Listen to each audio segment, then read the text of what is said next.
إنسان أنا أتسامى برحمتي.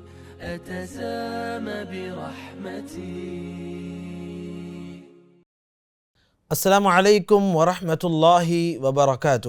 بسم اللہ والصلاة والسلام علی رسول اللہ اما بعد. ناظرین، مرسی ٹی وی پر آپ کا استقبال ہے اور میں لے کر حاضر ہوں ایک اہم پروگرام خوشخبریاں اور وعیدیں. آج کا موضوع ہے حصول علم، اہمیت و فضیلت. اللہ تبارک و تعالی نے ہمیں جس مقصد کے تحت پیدا کیا ہے اس مقصد کو جاننا، اس کی تفصیلات کو معلوم کرنا، یہی علم کہلاتا ہے. ویسے عمومی طور پر علم دنیاوی علوم کو بھی کہتے ہیں، لیکن اللہ تبارک و تعالی نے اور نبی صلی اللہ علیہ وسلم نے حصول علم کے جس پہلو پر زیادہ زور دیا ہے اور زیادہ فضیلتیں بتلائی ہیں وہ دین کا علم ہے. اللہ رب العالمین نے قرآن مجید کے اندر فرمایا قُلْ هَلْ يَسْتَوِي الَّذِينَ يَعْلَمُونَ وَالَّذِينَ لَا يَعْلَمُونَ، کہیے کیا علم والے اور بغیر علم والے برابر ہو سکتے ہیں؟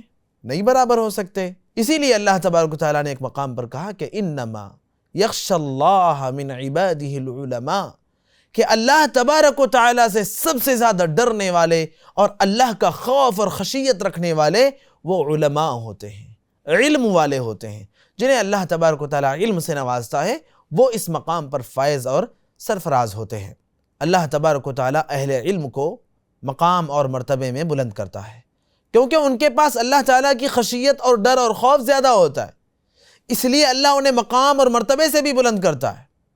چنانچہ اللہ تعالیٰ نے فرمایا يَرْفَعِ اللَّهُ الَّذِينَ آمَنُوا مِنْكُمْ وَالَّذِينَ أُوتُوا الْعِلْمَ دَرَجَاتٍ، کہ اللہ تبارک و تعالیٰ تم میں جو علم والے ہیں اور تم میں جو ایمان والے ہیں ان کے درجات کو بلند کرتا ہے، ان کے علم کی وجہ سے بھی اور ان کے ایمان کی وجہ سے بھی.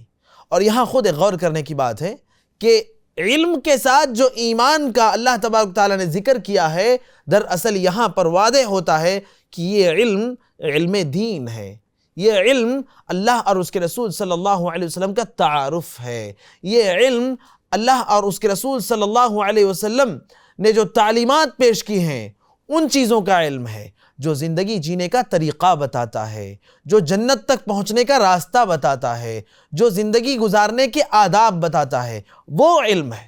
اللہ رب العالمین نے اسی لیے اہل علم کی فضیلت بیان کی ہے. نبی صلی اللہ علیہ وسلم نے احادیث میں بھی حصول علم کی فضیلتیں بیان کی ہیں. چنانچہ اللہ کے نبی صلی اللہ علیہ وسلم نے فرمایا کہ فضل العالم علی العابد کفضلی علی ادناکم، تم میں علم والے کی فضیلت عبادت گزار کے اوپر ویسے ہی ہے جیسے میری فضیلت تم میں سے کسی ادنا شخص پر، تم میں سے کسی کم درجے، کم عمل والے، کم ایمان والے شخص پر اللہ کے نبی صلی اللہ علیہ وسلم کی جو فضیلت تھی، ان کا جو مقام اور مرتبہ اس شخص کے مقابلے میں تھا، ایک علم والے کا مقام اور مرتبہ ایک محض عبادت کرنے والے جس کے پاس علم اتنا زیادہ نہ ہو اس شخص پر اتنا ہی زیادہ مقام اور مرتبہ ہے. یہی وجہ ہے کہ علم حاصل کرنے والے شخص کے لیے اللہ رب العالمین کے فرشتے بھی اپنے پروں کو بچھا دیا کرتے ہیں. اللہ کے نبی صلی اللہ علیہ وسلم نے فرمایا کہ ان الملائکۃ لتضع اجنحتها، اللہ رب العالمین کے فرشتے اپنے پروں کو علم حاصل کرنے والوں کے لیے بچھا دیتے ہیں. کیوں بچھا دیتے ہیں؟ رضا بما یصنع، وہ جو عمل کر رہے ہوتے ہیں حصول علم کا، اس عمل سے خوش ہو کر ان کے راستے میں وہ اپنے پروں کو بچھا دیتے ہیں. ایک اور حدیث میں اللہ کے نبی صلی اللہ علیہ وسلم نے فرمایا کہ ان العالم لَيَسْتَغْفِرُ لَهُ مَنْ فِي السَّمَاوَاتِ وَمَنْ فِي الْأَرْضِ، کہ عالم دین یعنی علم کے حاصل کرنے والے شخص، اس کے لیے پوری دنیا اور آسمان اور زمین کے بیچ ساری چیزیں اس کے لیے مغفرت کی دعا کرتی ہیں. حَتَّى الْحِيتَانُ فِي الْمَاءِ، یہاں تک کہ پانی کے اندر مچھلیاں بھی اس کے حق میں مغفرت کی دعا کرتی ہیں. تو ہمیں چاہیے کہ ہم حصول علم میں آگے بڑھیں، علم حاصل کرنے کے لیے اپنی زندگی کو لگا دیں. کبھی بھی یہ نہ سمجھیں کہ میں تو بہت کچھ سیکھ لیا، مجھے تو بہت کچھ معلوم ہو گیا، میرے پاس تو علم کا خزانہ آ گیا. کبھی بھی نہیں، کیونکہ علم کبھی بھی ختم نہیں ہوتا، اس کے حصول کا معاملہ کبھی بھی ختم نہیں ہوتا. جب تک زندگی ہے علم کے حصول کے راستے میں گزرتے رہنا چاہیے، آگے بڑھتے رہنا چاہیے، اور خاص طور سے نبی صلی اللہ علیہ وسلم کی لائی ہوئی تعلیمات اور رب العالمین کی بھیجی ہوئی تعلیمات کو حاصل کرنے میں ہمیں کبھی بھی تھکنا نہیں چاہیے۔ اللہ تبارک و تعالیٰ سے دعا ہے الہ العالمین ہمیں ہمیشہ طالب علموں میں رکھے، علم حاصل کرنے والوں میں رکھے۔ والسلام علیکم ورحمۃ اللہ وبرکاتہ۔